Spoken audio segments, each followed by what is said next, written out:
हरि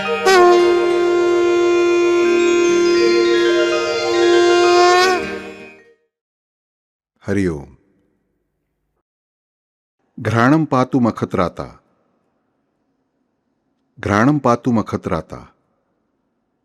मखत्राता, मख यानी यज्ञ, होम। उसकी रक्षा करने वाले जो राम है, वे यज्ञ की रक्षा करने वाले राम मेरी नाक की रक्षा करें, मेरी घ्राणेंद्रिय की रक्षा करें। अब यज्ञ का इस नाक से क्या संबंध है? लेकिन मानवी जीवन का सबसे बड़ा यज्ञ तो नाक के द्वारा ही किया जाता है।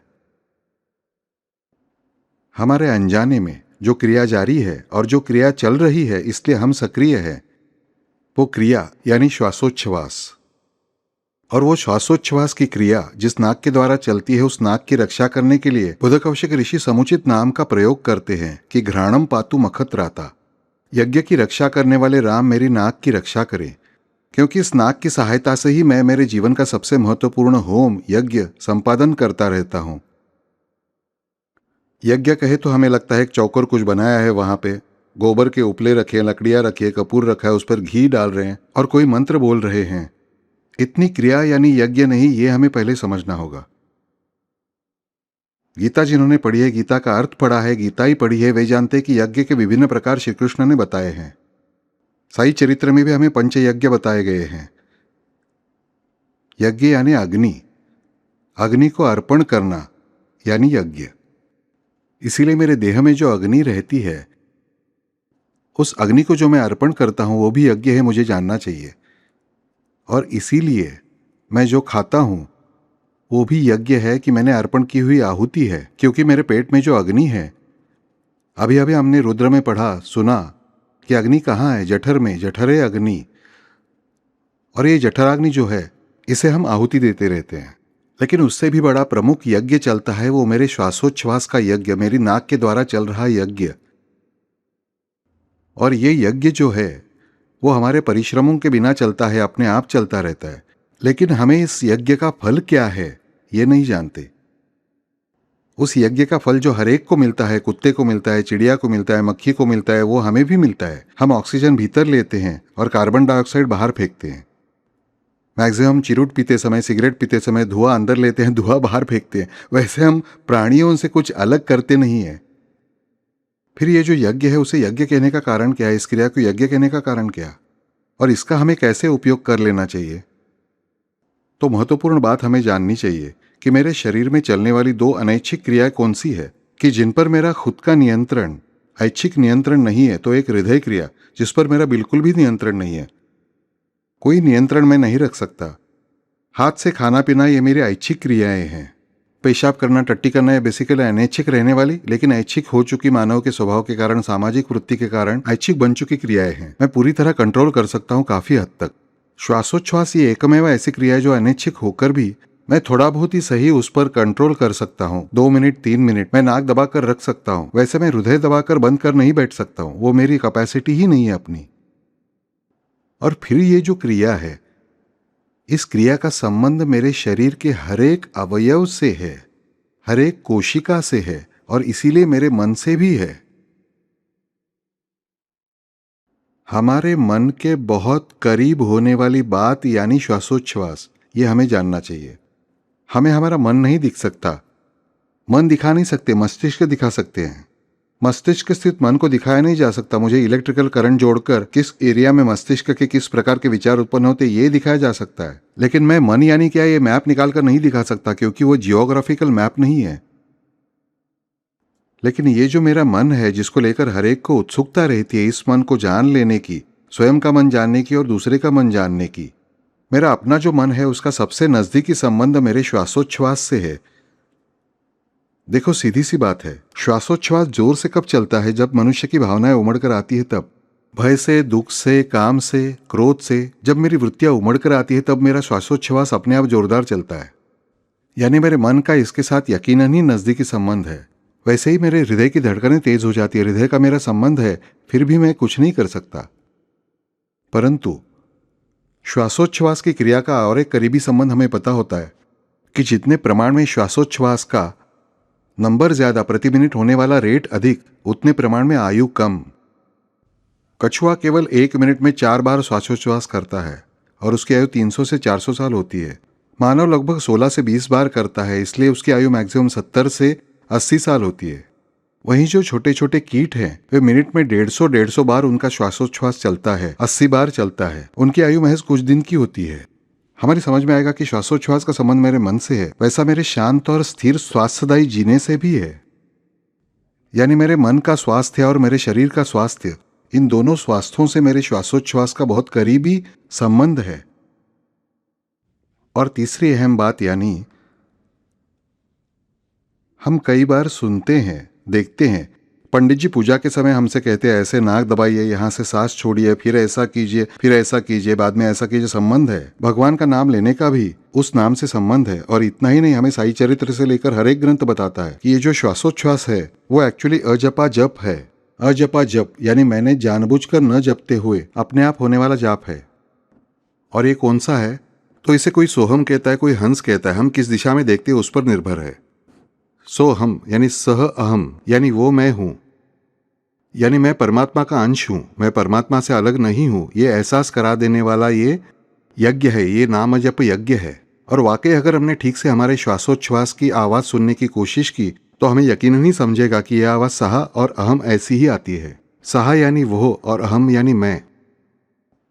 फिर हमें समझेगा कि यह जाप का महत्व कितने पहलुओं से, वो मानस मन से संबंधित है, वो शरीर से संबंधित है, और मन शरीर बुद्धि से परे जो मेरी प्रज्ञा है यानी जो आध्यात्म है उससे भी, मेरे विज्ञानमय कोश से भी इसका बहुत करीबी संबंध होना ही चाहिए।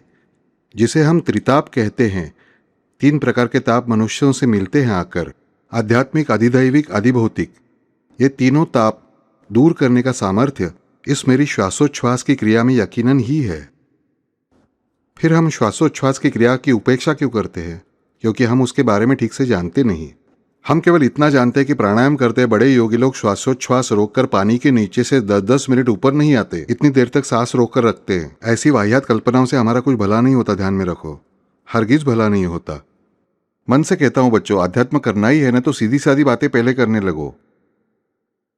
हम अध्यात्म की शुरुआत करते हैं तब पहले हमारा अध्यात्म कहां से शुरू होता है? आत्मा, परमात्मा, माया, ब्रह्म, परब्रह्म, सत्य, असत्य, रुत, अनृत। और फिर एक बार जब हम इस भूल भुलैया में प्रवेश करते हैं, इंसान बाहर ही नहीं निकलता, वो अंदर ही चक्राकार घूमता रहता है। वैसे आत्मा ब्रह्म घोटाले में से साईं बाबा ने सुंदर शब्द इस्तेमाल किया है हेमाड़पंथ के साई चरित्र में कि ब्रह्म गुंडाड़े।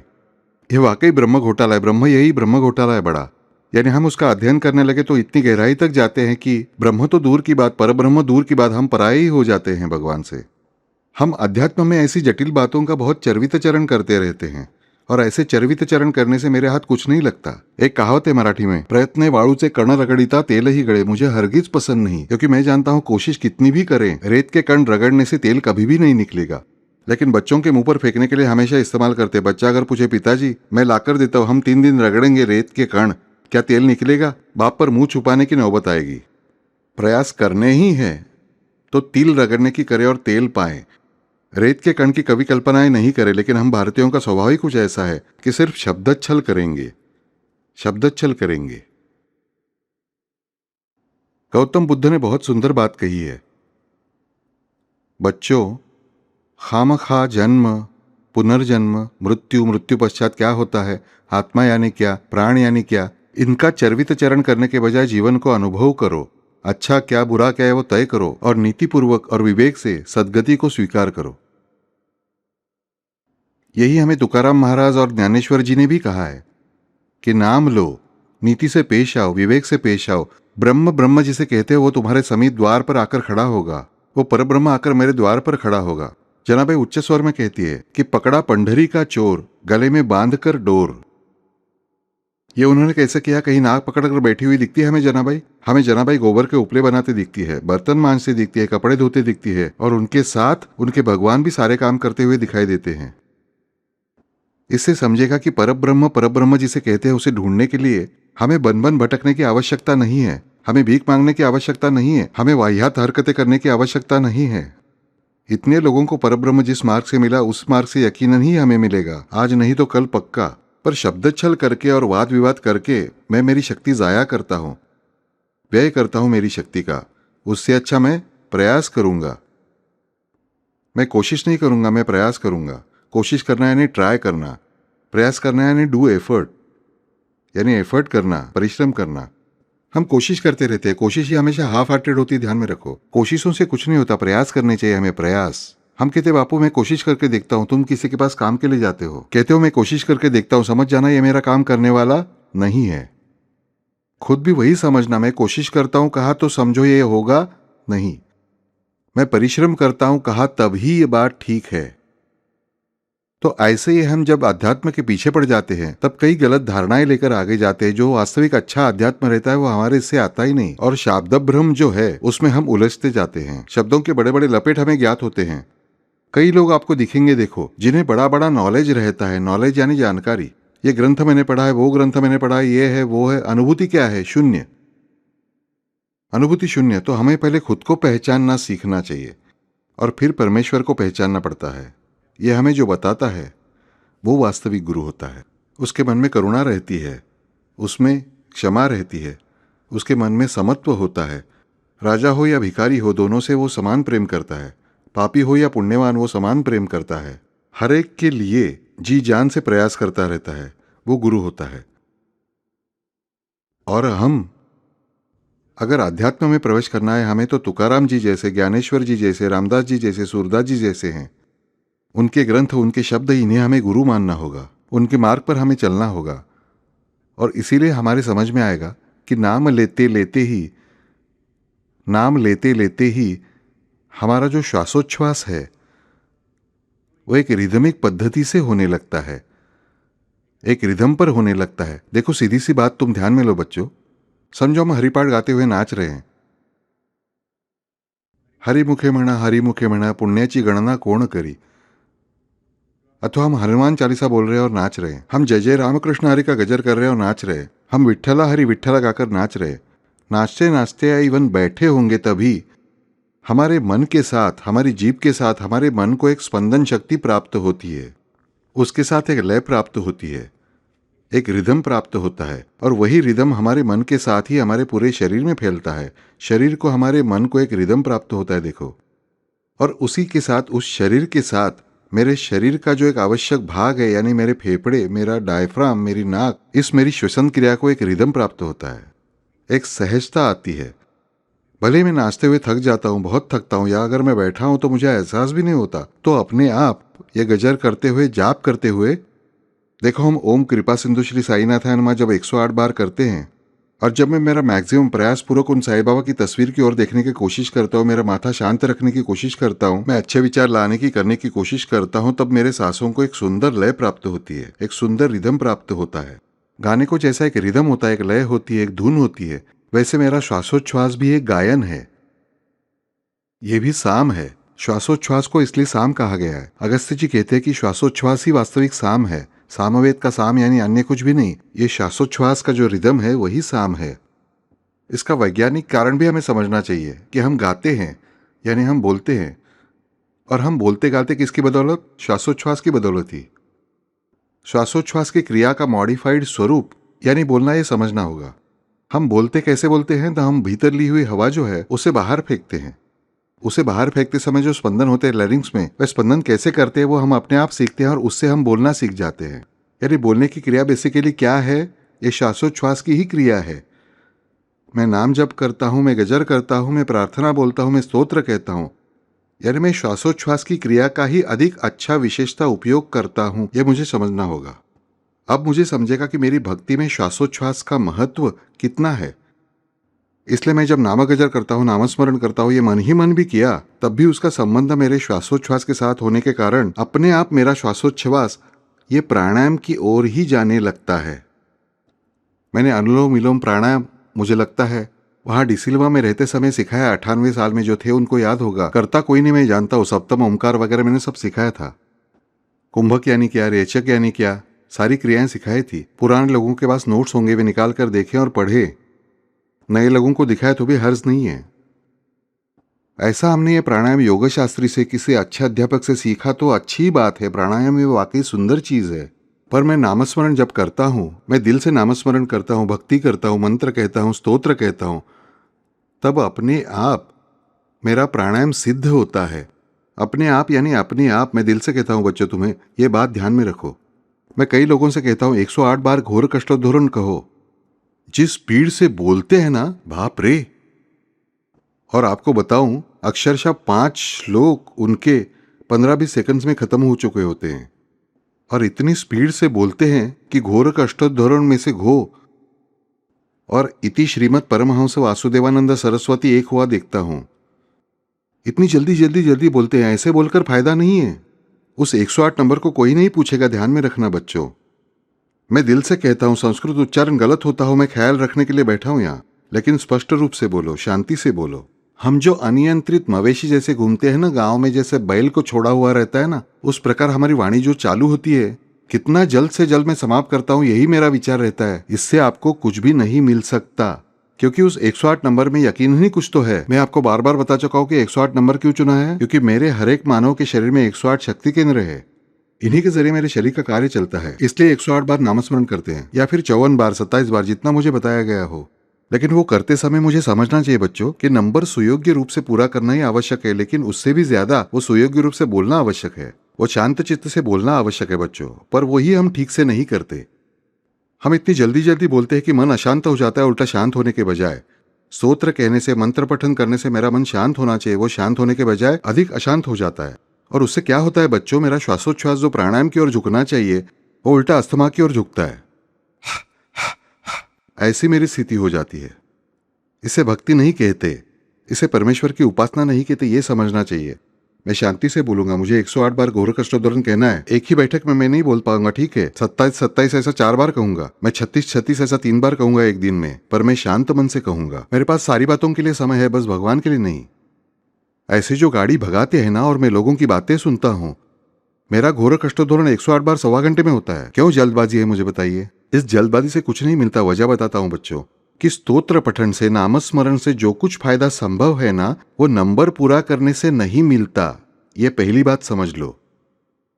मैं जो मंत्र बोलता हूं, जो स्तोत्र कहता हूं, जो नामस्मरण करता हूं, उसके स्पंदन, कंपन मेरे मन में और मेरे शरीर में फैलते हैं, और मेरे शरीर के सभी ओर रहने वाले मेरे ऑरा में फैलते हैं। वे काम करते हैं रिपेयरिंग का, ध्यान में रखो। वे स्पंदन ही अगर ठीक से नहीं लिए गए, सोचो डॉक्टर ने आपको घुटने पर मलने के लिए दवाई दी है, उसे अगर आप पी गए तो क्या होगा। पीने वाली दवाई अगर घुटने पर मली तो क्या होगा, क्या आप ठीक होगे, क्या नहीं होगे। वैसे ही मुझे समझना चाहिए कि ये जो मेरी ट्रीटमेंट है नामस्मरण की, ये मेरे सारे जीवन की ट्रीटमेंट है, ये मुझे ठीक से लेनी चाहिए। पागल जैसा बर्ताव करके मुझे उससे कोई भी फायदा नहीं मिलेगा, ध्यान में रखो। इस कारण भोला भाव ही मेरी सबसे अधिक सहायता करता है। मैं आपको दिल से कहता हूं बच्चों, मैंने एक मनुष्य देखा है कि जो हमेशा एक स्थान पर बैठकर जाप करता था। मैं हमेशा सुनता था वो क्या जाप कर रहा है, तुकलम अकल काय, ऐसे कुछ शब्द सुनाई देते थे, तुकलम अकल काय। ये क्या बोलता है। जाप बिल्कुल आंखें बंद करके बहुत ही शांति से करता था। मेरे साथ और एक व्यक्ति था, उसको अधिक जिज्ञासा थी कि यह क्या जाप करता है, क्या जाप करता है। मुझे कभी कभी दिखाई देता था वो एक दिन दूसरा जो व्यक्ति था जाप न करने वाला, मेरे पास आकर बताने लगा, अरे तुम्हें अनिरुद्ध बताऊं, इस व्यक्ति पर गणपति प्रसन्न हुए हैं, मैंने खुद देखा। बोला ऐसे कैसे भाई, कुछ मालूम नहीं कौन सा जाप करता है, कोई तांत्रिक वांत्रिक जाप होगा, तुकला माकला ये हमेशा का मंत्र तो हरगिज नहीं है। कहा हम ठीक से सुनते, उसे जोर से बोलने के लिए कहते हैं। उसने जोर से कहा, तब समझ में आया कि वक्रतुंड महाकाय, जीभ मूर्ति नहीं है, अशिक्षित है, इसलिए वक्रतुंड महाकाय का उच्चार हो रहा था तुकल माकल काय। पर उस पर गणपति प्रसन्न हुए, यह हमें समझना होगा। वक्रतुंड महाकाय को तुकल माकल काय कहने के बावजूद भी विघ्नेश्वर जो है वे विघ्न नाशक ही बने, विघ्न करने वाले नहीं बने, ये समझना होगा। इसीलिए मैं मनपूर्वक कहता हूं आपको, आप लोग जो केवल नंबर पूरा करने के पीछे लगते हो, मैं कुछ लोगों को देखता हूं साई चरित्र एक दिन में पूरा करते हैं हम। अरे क्या खाक तुम्हें फायदा होने वाला, उससे कोई फायदा नहीं हो सकता, क्योंकि उसके स्पंदन अगर मुझे ठीक से प्राप्त करने हैं तो मुझे शांति से पढ़ना होगा। मैं जानता हूं 16 व 17 अध्याय हमारे कुछ भी पल्ले नहीं पड़ता। दरअसल तब जमाइयाँ आती है, नींद आती है, डर लगता है, बापरे यह क्या, कितना बड़ा, कोई हर्ज नहीं, मैं प्यार से पढ़ूंगा। क्यों, ये मेरे साईं बाबा के मुंह से निकले हुए उद्गार है, इसलिए। भले मुझे उसमें से एक भी अर्थ समझता ना हो, लेकिन ये 16वां 17वां अध्याय यानी मेरे बाबा ने डायरेक्टली उच्चारण किए शब्द हैं। उनका मैंने फिर से उच्चारण किया तो भी मेरे लिए पुण्यप्रद ही है। बस हो गया मेरा काम। हम गोपीनाथ शास्त्री पाध्ये जी की कथा जानते हैं कि उन्होंने जीवन भर किस मंत्र का जाप किया? तो आता तरी खून पटली ना। इतने बड़े प्रकांड पंडित थे पर उन्होंने दूसरे किसी मंत्र का स्वीकार नहीं किया। साईं बाबा ने जिन पहले शब्दों का उच्चारण किया उसी को मंत्र स्वरूप माना। फिर हमें समझना चाहिए, साई चरित्र पढ़ने की जल्दी जल्दी में 7 दिन का पारायण में करता हूं। मुझे उसकी संख्या भी याद नहीं रहती कि इस दिन 7, उस दिन 8 अध्याय, उस दिन 6 अध्याय। अरे भाई, हम नौकरी करने वाले लोग हैं, हमारा बिजनेस है, हमारी दुकान है, हमारा ऑफिस है। छुट्टी रहेगी उस दिन 12 पढ़ो, किसी दिन 6 ही हुए तो चिंता मत करना, लेकिन शांत चित्त से पढ़ो, दिल से पढ़ो। हर कथा को समझ लेने की कोशिश करो, समझ में न आए तो छोड़कर आगे बढ़ो, शब्दच्छल मत करो। लेकिन इसीलिए कहता हूं कि आपको जो फायदा होने वाला है इस वाचन का, पठन का, मंत्र पठन का, नामगजर का, वो किस बात से होता है? तो मैं जितना चित्त मेरा शांत करता हूं, मेरा मन शांत करता हूं, मैं उसमें रममाण होता हूं, उतनी मात्रा में मुझे उससे फायदा होता है। जैसे तैसे खत्म कर देने से होता नहीं, ये समझना चाहिए। हम सत्यनारायण की पूजा रखते हैं, पंडित जी आते हैं, पुरोहित आते हैं, वे कथा सुनाते हैं। उस साधु आने की वही परिचित कथा हम बार बार सुनते रहते हैं। हमारा उधर ध्यान नहीं होता। हमें तो बस कौन कौन लोग आए, बॉस आ गया, बाप रे, उसके पैर छूने चाहिए। सत्यनारायण से पहले बॉस के पैर छूने की तैयारी रहती है। हमें उससे क्या फायदा मिलेगा, मुझे बताइए? ऐसी बातें करने से कुछ भी फायदा मिलता नहीं, ये बात पहले ध्यान में रखिए। इसलिए जब मैं मेरा नामगजर करता हूँ, मैं मंत्र पठन करता हूँ, स्तोत्र पठन करता हूँ, चरित्र पठन करता हूँ, तब अगर मैं शांति से करता हूँ तो उससे उत्पन्न होने वाले स्पंदनों से मेरे श्वासोच्छ्वास की जो लय है वो प्राणायाम के लिए अनुकूल बनती है और सहज प्राणायाम होने लगता है। और जिस समय यह सहज प्राणायाम शुरू होता है, उस सहज प्राणायाम से अपने आप मेरे त्रितापों का हरण होता है। आध्यात्मिक, अधिभौतिक और अधिदैविक, यानी शारीरिक व्याधियां, दैवी व्याधियां या दैवी मुश्किलें, शारीरिक मुश्किलें और प्राकृतिक यानी नैसर्गिक मुश्किलें, ऐसी तीनों प्रकार की मेरी मुश्किलें दूर करने का काम यह मेरा सहज प्राणायाम करता है। लेकिन ये सहज प्राणायाम करने के लिए मुझे मेरे शरीर को अनुमति देनी चाहिए। मुझे उसके लिए कुछ भी करना नहीं, मुझे श्वास रोकना नहीं, छोड़ना नहीं, कुछ भी करना नहीं है। मुझे बस शांत चित्त से उन प्रभु का नामस्मरण करना है। यदि नामस्मरण चल रहा हो तो उसे सुनना है, श्रवण करना है। मैं शांति से जब उसे सुनता हूं ना, तब मेरे मन में वो ताल तैयार होता है। देखो, सीधी सी बात है, पूरा दिन अगर मेरे घर में जोर जोर से भोपू बज रहा हो तो दिन भर हम उब जाएंगे, मुझे बताइए। सुबह उठते ही जो गाना हम सुनते हैं वो गाना दिन भर मन में निरंतर बजता रहता है, हमें उलझाता रहता है। मैं लगातार वही बार बार गाता रहता हूं ना, यानी कहीं ना कहीं इन सब का एक दूसरे से संबंध है। देखो, हम कहते हैं ना कि तोता बोलना सीख जाता है। तोते के पास इंसान जैसे बोलने की कैपेसिटी नहीं है, वो केवल अनुकरण करता है, वही शब्दों का अर्थ नहीं जानता। लेकिन जो शब्द वो बार बार सुनता है उसका अपने आप उच्चारण करता है। जिस घर में माँ और बाप हर रोज म और भ से गालियां देते हैं, उन बच्चों को क्या स्कूल में सिखाने की जरूरत है म और भ से गालियां कैसे दें? वे अपने आप सीख जाते हैं। ये अपने आप घटित होने वाली बात है। वैसे ही मुझे समझना चाहिए कि ये जो श्रवण है, उस श्रवण से मैं अपने आप क्या बोलना है सीखता हूं। जन्मजात कोई गूंगा नहीं होता है, ध्यान में रखिए। जो गूंगे होते हैं वे बेसिकली जन्मजात बहरे होते हैं बेचारे, इसलिए वे गूंगे बन जाते हैं। भक्ति में भी मुझे समझना चाहिए कि भक्ति मार्ग में गूंगा क्यों हूं? तो मैं भक्ति मार्ग में बहरा हूं इसलिए। जो भक्ति मार्ग में बहरा है ना, वही भक्ति मार्ग में गूंगा बनता है। मेरी भक्ति कम कब पड़ती है? जब मेरी श्रवण भक्ति कम होती है तभी। इसीलिए नवविधा भक्ति में से पहली भक्ति कौन सी है? तो श्रवण भक्ति। पहले नाम सुनना सीखो, हरि गुरु कथा संकीर्तन सुनना सीखो। हमें ठीक से सुनना चाहिए। हमें खुद को बोलने की चाह ज्यादा होती है, लेकिन सुनना भी सीखो। फिर सुनने के लिए हम कहीं इसके प्रवचन में जाओ, उसके प्रवचन में जाओ, नहीं बच्चों। संभव है तो जरूर जाना, लेकिन 100 जगह पर घूमते रहने में भी कोई मतलब नहीं। इसकी अपेक्षा में जो कोई ग्रंथ एक ही लूंगा, मुझे समझेगा ऐसा, वो मैं पढ़ूंगा। मेरे बजाय साथ में एक दिन मेरी पत्नी पढ़ेगी, पत्नी पढ़ेगी उस दिन मैं सुनूंगा, मैं पढ़ूंगा उस दिन पत्नी सुनेंगी, बच्चे सुनेंगे, बच्चे पढ़ेंगे तब हम सुनेंगे, हम सब मिलकर एक साथ बोलेंगे और फिर उसमें से स्पंदन शक्ति प्राप्त करेंगे और सहज प्राणायाम प्राप्त करेंगे। और ये जो सहज प्राणायाम है ना, उस सहज प्राणायाम को ही यज्ञ माना गया है, केवल श्वासोच्छ्वास को नहीं। केवल श्वासोच्छ्वास ये सिर्फ अग्नि है। जैसे हम अलाव जलाते हैं और हवन करते हैं और उसमें फर्क है। क्या अलाव या हवन है? नहीं। अलाव में भी लकड़ियां हैं, अलाव में भी कहीं हम कपूर डालेंगे, घी भी डालेंगे, तेल भी डालेंगे, लेकिन वो अलाव है। अलाव और हवन के बीच जो फर्क है ना बच्चों, अलाव और यज्ञ के बीच जो फर्क है, वही फर्क मेरा हमेशा का श्वासोच्छ्वास और सहज प्राणायाम इनके बीच है। सहज प्राणायाम यानी मेरा हमेशा का श्वासोच्छ्वास अपने आप मैं भक्ति में तल्लीन होने के कारण जब वो सहज प्राणायाम की ओर झुकने लगता है, उसे ही यज्ञ माना गया है। इसलिए हमेशा क्या बताता है, ज्ञान मार्ग, योग मार्ग, कर्म मार्ग और भक्ति मार्ग, इनमें भक्ति मार्ग आसान क्योंकि उसमें पतन भय नहीं है। योग मार्ग में ये क्रिया मुझे खुद को करनी पड़ती है। मुझे एक नथुना बंद करना है, श्वास भीतर लेना है, मेरा सारा ध्यान उस पर केंद्रित करना है। हमें कोई बताता है वो श्वास कैसे अंदर जाता है, देखो। अरे अंदर कैसे जाता है, क्या खाक समझेगा हमें? सादा निवाला भी हम खाते हैं तो गले तक हमें समझता है, वहां से नीचे कैसे जाता है क्या हम समझ पाते हैं? समझ आता है तो पागल, यकीनन। विज्ञान भी हमें स्पष्ट रूप से बताता है, हमारा मेडिकल साइंस की ये समझ नहीं सकते।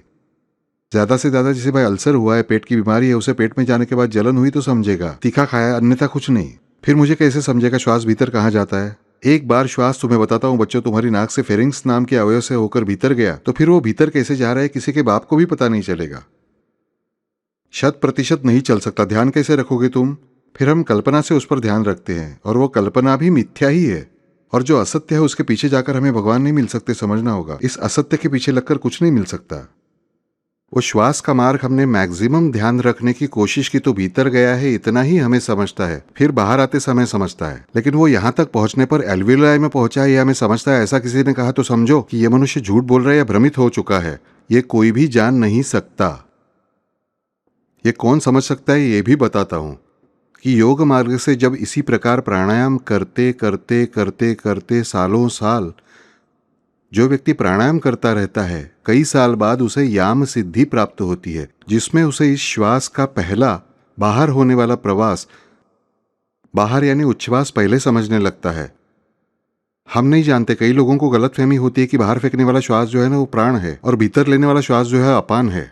हम उल्टा समझते हैं कि भीतर लेने वाला श्वास जो है अपान है और बाहर फेंकने वाला श्वास जो है प्राण है। इसीलिए पहले हमें अपान समझता है, बाहर फेंकने वाले श्वास को समझने लगते हैं और फिर वो भीतर कैसे कैसे होता है, ये धीरे धीरे जब नियाम सिद्धि प्राप्त होती है तब मुझे समझता है। इन्हें भी सिद्धियां माना गया है, ये मुझे समझना है। मैं तुरंत ये सब समझ नहीं सकता, मुझे उन्हें समझने में कई साल गुजारने पड़ते हैं। और यदि उसमें मैं चूका, मेरा कॉन्सेंट्रेशन हिला, तो मेरा घात निश्चित ही है। इसकी अपेक्षा जब मैं भक्ति मार्ग से नामस्मरण करता हूँ तब अपने आप चित्त शांत होने लगता है। शांत चित्त होते होते मेरे प्राणायाम की, मेरे श्वासोच्छ्वास की जो लय है वो मेरे सहज प्राणायाम की ओर मुड़ने लगती है और मेरे देह में अपने आप सहज प्राणायाम घटित होने लगता है। और ये जो सहज प्राणायाम है वही यज्ञ है और इस यज्ञ की रक्षा वे राम जी करते हैं। आप पूछेंगे बापू ऐसा कैसे और क्यों? तो मैंने पहले भी कई बार आपको बताया कि बच्चे का जन्म होता है तब उसके रोने की आवाज कैसी होती है? कोहम। हमने यदि बारीकी से सुना तो अभी जन्मा बच्चा जो रोता है उस रोने की आवाज स्पष्ट रूप से कोहम ऐसी ही होती है। कोहम यानी क अहम, मैं कौन हूं। कोहम, कोहम। और इसका जवाब ढूंढने के लिए ही जन्म हुआ होता है, इसलिए वो प्रश्न पूछता है। उसका जवाब जीवित रहने तक मिलता नहीं है। आखिरी सांस लेते समय उसका उत्तर उसे दिखाई देता है। कोहम रामः, कि मैं आत्मा, मेरी आत्मा यही आत्माराम है। ये उत्तर वो जान जाता है और वो उत्तर बताने के लिए वो फिर किसी से मिल नहीं सकता, और मिला भी तो सुनने वाला मनस्थिति में नहीं होगा सुनने की, वो जो बता रहा है उसे। ये जो कोहम है, इस कोहम का उत्तर जो राम है वही सबसे महत्वपूर्ण है, क्योंकि संपूर्ण विश्व के वे कर्ता हैं, वे कर्ता हैं। इसीलिए ये जो श्री राम है वे जो संपूर्ण जीवन की चेतना के कर्ता हैं। संत रामदास जी का भीमरूपी महारुद्रा स्तोत्र हम सुनते हैं, रामरूपी अंतरात्मा दर्शने दोष नासती। अंतरात्मा के दर्शन हुए बिना मेरे दोष नष्ट नहीं होते, ये मुझे जानना है। और उसका पहला पायदान यानी मेरा सहज प्राणायाम। और ये जो सहज प्राणायाम है उसके ये स्वामी राम जी क्यों है, उसके रक्षाकर्ता श्री राम क्यों है? तो उसके लिए राम नाम का विश्लेषण पहले कई बार किया है कि राम शब्द, राम नाम बनता ही है 3 बीजों से, र, आ और म। रम इति अग्नि बीजः, र यह अग्नि का बीज है। आ इति भानु बीजः, आ ये भानु बीज यानी सूर्य बीज, अग्नि सूर्य। और मकारे शशि ही यानी म, ये चंद्रमा का बीज है, सोम का बीज है। इस चराचर की तीन मूलभूत शक्तियां हैं, अग्नि, प्रकाश और चंद्रमा यानी शीतलता, शांति, सौम्यता। इन तीनों भी बीजों को समान रूप से धारण करने वाला राम यह नाम है। उष्ण स्निग्ध गुरु, शांत स्निग्ध गुरु और उष्ण स्निग्ध लघु, ऐसे तीनों भी मनुष्य शरीर के लिए आवश्यक रहने वाला। हम साई चरित्र में जो पढ़ते हैं कि आहार, निद्रा, भय, मैथुन सारे जगत को समसमान, उनमें से आहार, निद्रा और मैथुन, इन तीन केंद्रों पर सत्ता करने वाला ये राम नाम है। आहार क्या, निद्रा क्या और मैथुन क्या? मैथुन यानी सेक्स नहीं, मैथुन यानी कॉम्पिटेंसी, पोटेंसी, सक्षमता, कार्यक्षमता, कॉम्पिटेंसी। ये सब मुझे देने वाले जो तीन केंद्र है, आहार, निद्रा, मैथुन, इन तीन केंद्रों को प्रोत्साहन देने का काम राम नाम करता है। और जो भय नाम का चौथा केंद्र है कि जिस केंद्र के कारण इन पहले तीन केंद्रों का काम ठीक से नहीं होता, उस भय केंद्र का यानी रावण का नाश करने का काम ये राम नाम करता है। और मेरे जीवन में जो सारे विभिन्न ताप उत्पन्न होते हैं, वे ताप किस कारण बनते हैं? तो मेरे इन तीन केंद्रों में खराबी उत्पन्न होती है तभी। मैं संकटों का सामना क्यों नहीं कर सकता? मेरी कार्यक्षमता कम हुई होती है, मेरा सामर्थ्य कम हुआ होता है इसलिए। यानी मुझे यहां समझेगा कि राम नाम जो है वो मेरे देह में कार्यरत रहने वाले तीन प्रमुख मानसिक केंद्रों का संचालन करता है, उन्हें प्रोत्साहन देता है, उनका विकास उचित दिशा में करवाता है। और वही काम ये मेरा सहज प्राणायाम भी करता रहता है। और ये सहज प्राणायाम कैसा है? ये सहज प्राणायाम जो है वो शुरू हुआ कि मेरा भय नाम का केंद्र दबा दिया जाता है, और जिस पल भय मेरे मन में उत्पन्न होता है उस पल सहज प्राणायाम का विनाश होता है। जिस पल सहज प्राणायाम शुरू होता है उस पल भय का विनाश होता है, और भय बढ़ने लगता है तब सहज प्राणायाम का विनाश होता है। फिर यहां मुझे समझना चाहिए, ये जो भय है मेरे जीवन को व्याप्त करके रहने वाला, उन तीन त्रिविध तापों के कारण मेरे जीवन में जो बनता है वो जीवन में आता है, उसका नाश करने वाली ये दो बातें हैं, सहज प्राणायाम और राम नाम। लेकिन जब राम नाम और ये सहज प्राणायाम एक रूप होंगे तब मुझे बताइए बात कितनी सुंदर घटित होगी। यानी सोचिए, एक ही मनुष्य एक कंपनी में सुबह 8 से शाम 6 बजे तक नौकरी करता है, उसी समय वो दूसरी कंपनी में भी नौकरी करता है। दोनों से उसे तनख्वाह मिलती है, और दोनों जगह से उसे एक जगह बैठकर वो दोनों कंपनियों का काम कर सकता है।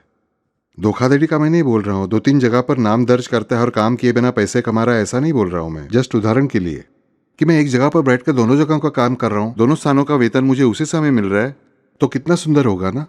उस प्रकार की जो मेरी इच्छा है वो इच्छा कब पूरी होती है? जब मेरा ये राम नाम और मेरा सहज प्राणायाम एक रूप होने लगते हैं तब। फिर बापू क्या कृष्ण कृष्ण बोलने से नहीं होगा? होगा। साई साई बोलने से नहीं होगा? होगा। लेकिन राम नाम में अधिक सहजता है। राम नाम में हर एक मानव के लिए सबसे अधिक सहजता है, क्योंकि ये तीन केंद्र जो मैंने बताए, उन तीन केंद्रों पर प्रत्येक नाम कार्य करता है, लेकिन वहां थोड़ा सा तरतम भाव है। किसी केंद्र पर 20 ग्राम, दूसरे केंद्र पर 21 ग्राम, तीसरे केंद्र पर 25 ग्राम। वही राम नाम कैसा है कि वो हर एक केंद्र पर हर एक इंसान के अनुसार अलग अलग काम करता है। एक इंसान के मैथुन केंद्र पर यदि ज्यादा काम होना चाहिए तो वहां ज्यादा काम करता है, दूसरे इंसान के मैथुन केंद्र पर कम काम होना चाहिए तो वहां कम काम करके निद्रा केंद्र पर अधिक काम करता है। यानी हर एक को जिसे जिसे जितना आवश्यक है उतनी उतनी सेल्फ एडजस्टिंग डोज हम जिसे कहते हैं, ये डोज स्वयं ही एडजस्ट की जाती है राम नाम की। कहाँ उसकी आपूर्ति करनी है और कहाँ उसकी नहीं करनी है, ये राम नाम अपने आप निश्चित करता है। इसीलिए किसी भी केंद्र पर अन्याय नहीं हो सकता। हमें सारे संत महात्मा हमेशा राम नाम का महत्व क्यों बताते हैं? तो राम नाम ऐसा है कि जो मैं उच्चारण करने के बाद शांत चित्त मन से वो अपने आप जान जाता है कि काम कैसे करना है, कहाँ करना है, कितना करना है और कहाँ तक करना है और कहाँ विश्राम करना है। और इसीलिए हमें सब ने बताया है कि राम नाम सबसे श्रेष्ठ है, क्योंकि वो सहज नाम है। इसलिए राम रामेति रमे रामे मनोरमे सहस्त्र नाम तत्तुल्यम राम नाम वरानने। यानी विष्णु जी के सहस्त्र नाम है, लेकिन उन सहस्त्र नामों की टक्कर का केवल एक ही नाम है, और वो नाम यानी राम नाम है। ये साक्षात शिवशंकर अपनी उमा को, पत्नी को बता रहे हैं, क्योंकि राम नाम ये सहज नाम है। सभी नामों में सहज नाम केवल दो हैं, एक राम नाम और दूसरा गुरु नाम। मेरे गुरु का नाम और राम नाम, ये दो ही नाम सिर्फ ऐसे हैं कि जो सहज हैं। वे ही जानते हैं कि मेरे मस्तिष्क के किस भाग पर काम करना है, किस भाग पर नहीं करना, मेरे लिए उचित क्या है और मेरे लिए अनुचित क्या है। कृष्ण नाम मेरा हरगिज नुकसान नहीं करेगा, ध्यान में रखो। वो भी सुंदर ही है। साई नाम लिया, कृष्ण नाम लिया, और कोई 10 नाम लिए, गणेश जी का नाम लिया, तो भी वो मेरे देह पर अच्छा ही काम करने वाला है। लेकिन राम नाम, ये सरल हाथ की उंगलियों पर गिनने जैसी बात है। हम हाथ की उंगलियों पर गिनने को क्या बोलते हैं? अरे अरे, उसके पास क्या हाथ की उंगलियों पर गिनने जितनी ही बातें हैं, यानी थोड़ा सा इस अर्थ से प्रयोग करते हैं। मैं अलग अर्थ से इस शब्द का प्रयोग करता हूं, हाथ की उंगलियों पर गिनने जितना, यानी सहज और सुलभ। देखो अब गिनने की क्या क्या पद्धतियां हैं। एक यानी हाथ की उंगलियों पर गिनना। हम बोलते हैं ना भाई 1 2 3 4, भाई कौन कौन आया था यहाँ? हाँ, सुभाष आया था, दत्तात्रेय आया था, नितिन आया था, ये आया था, वो आया था, हम गिनते हैं। वहां अगर बड़ी संख्या गिननी है तो हम काउंटर लेके बैठते हैं आजकल, बराबर।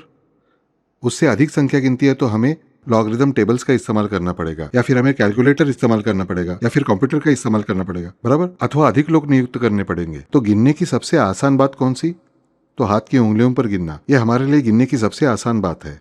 ये राम नाम वैसा है बच्चों। ये राम नाम इतना आसान है, बाकी के नाम ये थोड़े मुश्किल गणित है।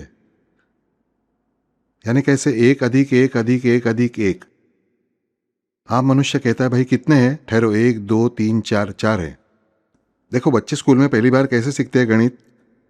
गोपाल के पास 2 आम थे, फिर उसकी माँ ने उसे 3 आम दिए, तो कुल कितने हुए? तो 1 2 3 4 5। ऐसा हम सीखते हैं कि नहीं, मुझे बताइए। ये 5 का गणित है। लेकिन 25 अधिक 75, उसे थोड़ा समय लगता है सीखने के लिए। 25 गुना 75 और कठिन है। उत्तर बड़ा, लेकिन समय लगता है। उसके बाद 25 का वर्ग, स्क्वायर, फिर 25 का क्यूब, फिर कैलकुलस, फिर स्टैटिस्टिक्स, फिर अलजेब्रा, फिर ज्योमेट्री, बढ़ता ही जाता है सब। ये सब कठिन गणित है, लेकिन कठिन गणित भी आवश्यक होते हैं। लेकिन सबसे पहले जिसे हाथ की उंगलियों पर गिनना नहीं आता, उसे आगे का गणित आएगा ही नहीं। ध्यान में रखो, राम नाम दिल से कहता हूं बच्चों, हर एक मानव के लिए अत्यंत आवश्यक है, क्योंकि वो सबसे आसान गणित है।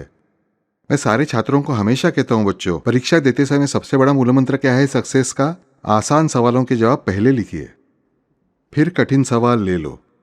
बहुत से छात्र वहीं फंस जाते, पेपर देखते हैं, कठिन सवाल देखकर उनके हाथ पैर कांपने लगते हैं। डर मत जाना, जो आता है ना उसे पहले लिखना शुरू करें, जो आसान है वो पहले सॉल्व कीजिए। और यही नियम मुझे अध्यात्म में भी इस्तेमाल करना चाहिए कि आसान सवाल मैं पहले सॉल्व करूंगा, आसान बात मैं पहले करूंगा। राम नाम ये सबसे आसान है क्योंकि ये सहज नाम है, इसीलिए मैं उसे पहले सीखूंगा। रामकृष्ण हरि बोलूंगा, राम रक्षा बोलूंगा, जो कुछ बोलना है बोलूंगा। वो बोलते बोलते अपने आप मेरा सहज प्राणायाम होने लगेगा, और जितने प्रमाण में मेरा सहज प्राणायाम होने लगेगा उतने प्रमाण में राम नाम अधिक ताकत धारण करेगा। अब यहां हमारे मन में फिर प्रश्न उठ सकता है कि बापू, ये यहां तक हम समझ गए कि सहज प्राणायाम यानी यज्ञ। राम नाम में र आ म ये 3 बीज है, अग्नि बीज है, प्रकाश बीज है, और भानु बीज है, भानु यानी सूर्य, और मकार यानी चंद्र बीज है, सोम बीज है, शांत बीज है। वो हमारे तीनों केंद्रों को ताकत की आपूर्ति करता है, समान रूप से करता है, उचित मात्रा में करता है। लेकिन बापू हमारा कॉन्सेंट्रेशन ही नहीं होता, तो फिर हमसे यज्ञ हो पाएगा क्या? इसीलिए तुमसे कहता हूं बच्चों, हम आम इंसान हैं, हम आध्यात्म में पहुंचे हुए वगैरह कुछ नहीं है मान्य करके, मैं जो हमेशा तुमसे कहता हूं ब्रह्म मुहूर्त का महत्व, कि मुझे कम से कम महीने में एक बार तो ब्रह्म मुहूर्त में जागकर उपासना करनी आनी चाहिए। क्योंकि ब्रह्म मुहूर्त में जागकर मैं जब उपासना करता हूं, तब अपने आप सबसे महत्वपूर्ण पहली बात क्या घटित होती है, मैंने पहले भी 2-3 बार कहा है कि अन्य दिन जब मैं जाप करता हूं उसके लिए 3 बातें घटित होती हैं। मेरे अन्य दिनों की भक्ति के लिए महीने में एक बार भी ब्रह्म मुहूर्त में जागकर शांत चित्त से उपासना करने का प्रयास किया, तो मेरे अन्य बाकी के 29 दिनों में क्या घटित होता है? अध्यात्म की दृष्टि से 3 बातें होती है। पहली बात यानी कि मैं जो जाप करता हूँ, गजर करता हूँ, उसमें मेरा मन अधिक से अधिक एकाग्र बनने की शुरुआत होती है। वो शक्ति मुझे उस ब्रह्म मुहूर्त में की गई उपासना से प्राप्त होती है। ये पहली बात कि मैं अन्य दिन उपासना करता हूँ, उसमें अधिक तन्मय होने लगता हूँ, मेरा चित्त एकाग्र होने लगता है, मेरा ध्यान अधिक मात्रा में लगने लगता है, मैं एकाग्र चित्त बनने लगता हूँ। दूसरी बात है ब्रह्म मुहूर्त में जागने के कारण और उस समय की हुई उपासना के कारण दूसरी बात यह घटित होती है कि ब्रह्म मुहूर्त में सहज प्राणायाम अपने आप होता है। जो लोग मेडिकल साइंस में वे जानते हैं कि नींद के 2 प्रकार होते हैं, REM sleep and NREM sleep, rapid eye movement sleep and non rapid eye movement sleep. उसके अनुसार हमारे ब्रेन के आलेख में ईईजी में फर्क पड़ता है। और ब्रह्म मुहूर्त का जो समय है उस दौरान हर एक मानव का मस्तिष्क, ये मेरे यानी हर एक मानव के शरीर के पिट्यूटरी ग्लैंड में सिक्रीशन बनते हैं, हार्मोन्स बनते हैं। उन हार्मोन्स के और इलेक्ट्रोलिसिस के बैलेंस से सबसे अधिक शांत होता है, गहरी शांत स्थिति में रहता है। उससे अपने आप मेरा रुझान सहज प्राणायाम की ओर रहता है। जब हम ब्रह्म मुहूर्त में महीने में एक बार भी करते हैं तब मुझे कम से कम महीने में एक ही बार सही लेकिन उतना समय 1-1.5 घंटा तो मेरे सहज प्राणायाम की मुझे आदत लगती है। फिर लगी हुई आदत दूसरे दिन अन्य दिन मेरे काम आती है। जो मुझे मालूम ही नहीं वो भला मैं कैसे करूंगा। देखो, अगर तुम्हें कोई चीज करनी है तो पहले उसकी जानकारी होनी चाहिए, प्रैक्टिस चाहिए। फिर यहाँ मैं प्रैक्टिस कैसे कर सकूंगा? ब्रह्म मुहूर्त में मैं जब जगता हूँ और उपासना करता हूँ, ब्रह्म मुहूर्त में मैं चाहे कितना भी पापी हूँ, कितना भी पुण्यवान हूँ, सहज प्राणायाम मेरी स्थिति ऑलमोस्ट रहती ही रहती है। किसी की 50%, किसी की 100% होगी, कम से कम 50% हर एक की होने ही वाली है। इसलिए उस समय की हुई उपासना की अपने आप मुझे आदत पड़ जाती है। ये सहज प्राणायाम की आदत मेरे शरीर को और मन को लगती है। ये दूसरी बात। और तीसरी अहम बात, यानी ब्रह्म मुहूर्त में जागकर जब मैं मनपूर्वक उपासना करता हूँ तो अन्य दिन यदि मेरा चित्त एकाग्र ना भी हुआ हो तो भी वो व्यर्थ नहीं जाती वो उपासना। वे परमात्मा उनके अकारण करुणा के कारण अन्य दिन मेरी न एकाग्र मन से, एकाग्र ना हुए मन से की हुई उपासना को भी स्वीकार करते हैं। मुझे बताइए, अगर 3-3 जबरदस्त फायदे मुझे ब्रह्म मुहूर्त में जागने से मिल रहे हैं, फिर हम जागने को लेकर इतने आलसी क्यों हैं? महीने में एक बार, हफ्ते में एक बार जागे तो बहुत ही अच्छा है बच्चों। मैं हर रोज जागिए नहीं कह रहा हूं, क्योंकि हर रोज मुंबई जैसे नगरी में मुमकिन ही नहीं है। लेकिन महीने में एक बार जागे तभी कितने फायदे हैं। हम 4 महीने में एक बार जागेंगे और कहेंगे कि ब्रह्म मुहूर्त पर मैं जागा था, उसका फायदा भगवान मुझे सदैव दे, तो वो नहीं हो सकता। क्योंकि महीने का कुछ तो महत्व है। महीना ये संकल्पना कैसे आई है? तो 15 दिन बढ़ते हुए चंद्रमा के और 15 दिन घटते हुए चंद्रमा के। तो इन 30 दिनों का कुछ तो महत्व है। मुझे मालूम होना चाहिए कि ये साइकिल है, काले चक्र का एक परिमाण है 30 दिन। फिर इन 30 दिनों में मुझे कम से कम एक बार तो ब्रह्म मुहूर्त में जागना आना चाहिए। और अगर मैं उससे मैं उपासना कर सका तो उससे मुझे ये 3 प्रकार के फायदे होते हैं। और ब्रह्म मुहूर्त में ही ध्यान में रखिए, फिर से बता रहा हूं, अब राम नाम का यहाँ संबंध क्या है? तो मुझे मालूम होना चाहिए कि ब्रह्म मुहूर्त, इस पूरे मुहूर्त में हर एक के देह में रहने वाला जो आत्माराम रूपी चैतन्य है, वे श्रीराम जागृतावस्था में रहते हैं। He is working as an active principle. वे साक्षी रूप में रहते नहीं। हम ब्रह्म मुहूर्त का महत्व नहीं जानते और कुछ न कुछ फालतू बातें बकते रहते हैं। हमें ठीक से समझना चाहिए कि ब्रह्म मुहूर्त के समय ये जो अंतरात्मा है वो साक्षी रूप में न रहते हुए वो चेतन स्वरूप में हमारी सत प्रवृत्तियों को प्रेरणा देने के लिए कार्यरत हो चुका होता है। लेकिन ठीक उसी समय हम गहरी नींद में सोए हुए रहते हैं, यानी वो कार्यरत और हम सोए हुए। अगर हर रोज मैं जागा, जिन्हें संभव है, भाई मैं पेंशनर हूं, इन दिनों वॉलंटरी रिटायरमेंट होता है, मैं रात को जल्दी सोऊंगा, सुबह ब्रह्म मुहूर्त में उपासना करूंगा, जीवन स्वर्णिम होगा और हर रोज आपसे श्रीराम मिलेंगे। महीने में एक बार तो ध्यान में रखिए, उस समय वो आत्माराम रूपी चैतन्य मेरे शरीर में एक्टिव प्रिंसिपल के रूप में कार्य करता रहता है, इनएक्टिव प्रिंसिपल के रूप में नहीं। और इसीलिए ये श्रीराम मखतराता है। तो मैंने क्या बताया कि महज श्वासोच्छ्वास यानी यज्ञ नहीं, मख नहीं, मख यानी होम, यज्ञ। महज श्वासोच्छ्वास यानी मख नहीं, यज्ञ नहीं, बल्कि ये मेरा सहज प्राणायाम जो है वही यज्ञ है। सहज प्राणायाम घटित होता है राम नाम के कारण। और सुबह के समय ब्रह्म मुहूर्त में जब सहज प्राणायाम घटित होता है, तब वो क्यों घटित होता है इसकी वजह भी मुझे मालूम होनी चाहिए। सहज प्राणायाम अपने आप घटित होता है, उसका एक शारीरिक कारण, यानी पिट्यूटरी ग्लैंड जब हार्मोन सिक्रेट करती है रात के समय, जिसे हम बायोलॉजी में, मेडिकल साइंस में बायो रिदम्स कहते हैं, उसके अनुसार जो हार्मोन सिक्रेट होते हैं उससे मेरा मन शांत रहता है। पर उससे भी अधिक अहम वजह मुझे मालूम होनी चाहिए कि ब्रह्म मुहूर्त के उस पहले 1.5 घंटे में मेरे देह में रहने वाला वो आत्माराम एक्टिव प्रिंसिपल के रूप में कार्यरत रहता है, मुझे देने के लिए आतुर हो चुका रहता है। अन्य समय पर वो साक्षी रूप में मेरे पास रहता है। जितने प्रमाण में मेरी भक्ति अधिक, उतने प्रमाण में उसका अस्तित्व, एक्टिवनेस भी बढ़ता जाता है। मैं कहता हूं परमात्मा कहां कहां नहीं है, पापियों में भी है, लेकिन पापियों में सदैव साक्षी रूप में होते हैं। वही पुण्यवानों में वे सदैव एक्टिव प्रिंसिपल के रूप में होते, चेतन तत्व के रूप में होते, कार्यरत रहते हैं। मैं जितने प्रमाण में नीतिपूर्वक, भक्तिपूर्वक आचरण करता हूं, उतने प्रमाण में श्रीराम सिर्फ ब्रह्म मुहूर्त के 1.5 घंटे में नहीं, बल्कि अधिक समय एक्टिव रहने लगते हैं। ब्रह्म मुहूर्त से मुंबई के समयानुसार 3:20 से लेकर अगला 1.5 घंटा मुझे मालूम होना चाहिए कम से कम ये श्रीराम हरेक के हृदय में एक्टिव चेतना तत्व के रूप में काम करते हैं और वे देने के लिए सिद्ध हैं। मुझे सिर्फ लेने के लिए उठकर बैठना चाहिए। ना थका मैं उठ के बैठने, इतनी सी मुझसे हो गई सेवा। हमें समझना चाहिए, ना थका मैं उठ के बैठने, यानी ये जो रात में मैं नींद में लौटता हूँ, वहां से उठने बैठने के लिए मैं थका नहीं। मैं ब्रह्म मुहूर्त में जागा, मैं ब्रह्म मुहूर्त में जागरूक रहा, इसलिए वे श्रीराम मेरे हृदय में जागरूक रहे। ऐसा ये नाता ध्यान में रखिए इन श्रीराम का, इस राम नाम का, इस सहज प्राणायाम से, और इसीलिए मेरे जीवन में अहर्निश चलने वाले इस होम के साथ। आज हमने ये सब सुना। राम रक्षा बोलते समय हम जरूर कहेंगे मखतराता। मखतराता कौन है ये पहले हमें समझना चाहिए। घ्राणम पातु मखतराता, नाक की रक्षा करे, यानी इस नाक की नहीं, बल्कि जो मेरी श्वासोच्छ्वास की क्रिया है, मेरा सहज प्राणायाम है, उसकी रक्षा ये मखतराता बनकर करते ही रहते हैं। इसीलिए वे श्रीराम है। वे राम है इसलिए मखतराता है, और वे मखतराता है इसलिए मुझे मखकर्ता बनना होगा। वे मखतराता है इसलिए मुझे मखकर्ता बनना होगा, मुझे राम नाम लेना होगा। अगर मैं प्राणायाम सीख रहा हूं तो मैं अवश्य अनुलोम विलोम प्राणायाम सीखूंगा। मुझे ब्रह्म मुहूर्त में जागना ही चाहिए, कभी ना कभी, महीने में एक बार तो। उस समय मुझे जाप ठीक से करना चाहिए। फिर मुझे समझेगा कि वे राम जी मेरे जीवन में केवल प्रवेश नहीं करते, बल्कि अधिक से अधिक बढ़ते जाते हैं। जो हक से 1.5 घंटा मेरा है, उन्हें मैंने जीवन में कितनी बार प्राप्त किया बताइए? हक से। तुम चाहे कितने भी पापी हो, फिर भी ब्रह्म मुहूर्त से 1.5 घंटा वे एक्टिव ही हैं। मेरा जीवन आज तक का 60 साल का, 70 साल का, 50 साल का, 40 साल का हुआ। कितनी बार मैं ब्रह्म मुहूर्त में जाग गया भगवान का जाप करने के लिए, केवल भगवान का जाप करने के लिए, मेरा संकट दूर करने के लिए नहीं। दादा कहते हैं हमें 108 बार जाप करो, फिर जल्दी उठकर करेंगे, लेकिन वो मेरी समस्या हल करने के लिए होगा। उससे मुझे फायदा ही होगा, लेकिन पूरी तरह नहीं होगा। जब मैं केवल भगवान के लिए जाप करता हूं ना, उन्हें पाने के लिए, तो मैं जानता हूं कि वो मेरे अधिक फायदे का होगा।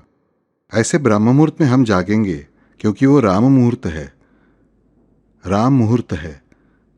राम प्रहर अलग और राम मुहूर्त अलग। राम प्रहर ये ब्रह्म मुहूर्त का 1.5 घंटा है, ये हमें जानना चाहिए। ब्रह्म मुहूर्त कुल 2.5 घंटे का होता है, उसमें से पहला 1.5 घंटा ये राम प्रहर है। पहला 1.5 घंटा ये राम प्रहर है, वो राम घटिका है, ये राम मुहूर्त है। तो हमारे लिए पहला जो 1.5 घंटा है, 2.5 घंटे तो है ही। पहले 1.5 घंटे में वे पूर्ण रूप से कार्यरत है, वही अगले 1 घंटे में मैं उनके स्पंदन एक्चुअली प्राप्त कर सकता हूं। यानी 3:20 के बाद 2.5 घंटों में मेरी उपासना फलित हो सकती है। पहले 1.5 घंटे में मेरा अधिक से अधिक फायदा है, यह मुझे समझना चाहिए। तो आप पूछेंगे बापू फर्क क्या है? तो पहले 1.5 घंटे में सूर्य भी दिखाई दे रहा है और प्रकाश भी है। वहीं अगला 1 घंटा कैसा है? सूर्य दिखता है नहीं, लेकिन प्रकाश है। ऐसा हमारा शाम का समय होता है। देखो, सूर्य ढल चुका होता है, लेकिन अंधेरा होता है क्या? नहीं, प्रकाश होता ही है थोड़ा सा। यानी सूर्य दिखाई नहीं देता, लेकिन प्रकाश है, ऐसी स्थिति। यानी अगला 1 घंटा, लेकिन उसके बाद पूरा अंधेरा ही अंधेरा होता है उन 2.5 घंटों के बाद, क्योंकि श्रीराम एक्टिव प्रिंसिपल के रूप में कार्यरत नहीं, बल्कि साक्षी रूप में है। लेकिन हमारे जीवन में जब वे एक्टिव बन जाते हैं, तब हमेशा हम सोते रहते हैं। इतनी उम्र में हम कभी भी जागे नहीं होते हैं, और कोई हमें बताता भी नहीं। हमें ऐसा नहीं करना है। हमें वे श्रीराम चाहिए, वो ब्रह्म मुहूर्त चाहिए, श्रीराम का नाम चाहिए, वह राम मुहूर्त चाहिए, वो सहज प्राणायाम चाहिए, और वो मखतराता भी चाहिए। और अगर ये सब चाहिए तो वो मख यानी यज्ञ भी अवश्य ही चाहिए। हरिओम।